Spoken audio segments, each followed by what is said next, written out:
Hello. One of the downsides of gaming becoming such a lucrative and big industry is that we've reached the greed era where effectively companies are playing a game of chicken, seeing how much they can raise their prices and seeing if people really want to stick with it or not. You know, it's like the financial equivalent of playing hard to get. Obviously, I'm talking about this in response to Sony raising the prices of all their PlayStation 5 models. Yeah, apparently the cheapest PlayStation 5 is going to cost $600 for the digital console. The standard disc PlayStation 5 is going to be $650 and the Pro is going to be $900. And I don't even know where the fuck to begin. My first thought was, didn't this already happen? Which it did! Last August, PlayStation, and I'm pretty sure Xbox and Nintendo as well, all raised their prices, blaming the tariffs. Which, yeah, that sucks as a business. But also, you guys are all raking in the profits like crazy. Even Xbox, who everybody wants to make out as like this really struggling company who's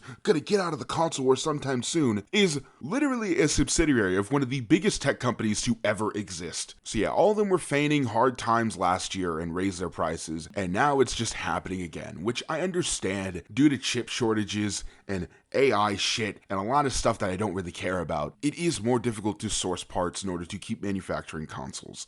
I understand that. However, I think it's a really fucking weird time to decide to dig your heels in and say, nope, to play our console, you guys gotta give us more money. And this is also right off the heels of Sony canceling any further PC ports for all of their games. More than likely because Xbox's new console, Project Scorpio, is going to play PC games. So as an attempt to, I don't know, corner their market or just to make sure that they don't have to play nice with Xbox, they're no longer going to make PC ports. Meaning that moving forward, the only way to play PlayStation games is on the PlayStation 5. Hey, all you guys complaining about the PS5 having no games, you got what you wanted. Are you happy? Are you fucking happy now? Obviously, it's not weird gamers' fault online who like to dick ride companies, hopping dick. Sorry. It's not the gamers' fault. You know, they know not what they do. But this is the problem with this sort of greed, is that eventually it only bites us in the ass. And yeah, I mentioned earlier about Project Scorpio because we're gearing up for a new console generation. I get that the Switch is different because Nintendo has always worked in their own time scale, but PlayStation and Xbox are both gearing up to release their brand new systems sometime soon. And I don't think that you do that by ending the PlayStation 5 generation or sunsetting it slowly by making it cost more money. I truly believe that this is the first console generation where it was almost like investing buying one of these systems earlier on. I made an entire video on my main channel about how the Series S is probably the best system in this lineup for the generation, hands down, at least before Xbox raised the prices on it, and now it's just sort of doesn't make any sense to buy one. You know, the cheapest market price for a Series S without the terabyte hard drive is now $400. Which, yeah, isn't all that bad. But let me just say, the economy is not in a better place than it was in 2020. Let's just make that clear. So these little $50, $100 price hikes are not just this little tiny thing you can shirk off. It's weird. It truly feels like these companies are trying to completely cut out the lower middle class demographic. And I get it. I make a video about something and I gotta make it about some greater social thing or some fucking woke shit. But you can't not look at this. You can't not look at PlayStation saying, hey guys, it is now a fourth of your rent to even play video games now. And games cost $70 and some of them are using AI. And also you have to have PlayStation Plus to play online at all. You can't look at that, not just from PlayStation, but from other companies as well. Like, don't even get me started on Nvidia. And not come to the conclusion that they just don't want people like us buying their shit. They want profits, and profits don't come from the brokies, man. I remember in 2015, I built my first gaming PC. I say that with quotations because I basically just threw a 750 Ti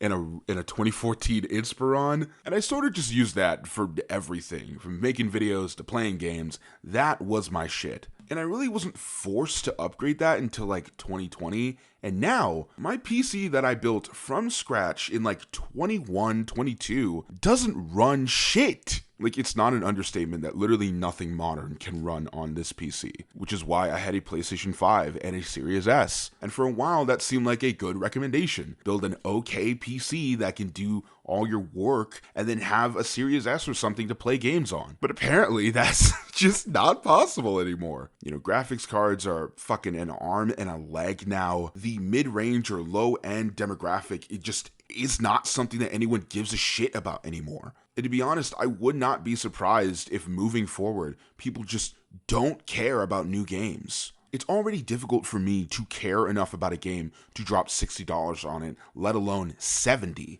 You know, Life is Strange Reunion released 2 days ago, and it's only $40, and I could not give less of a fuck. Mostly because I'm really scared about how bad that game is going to be.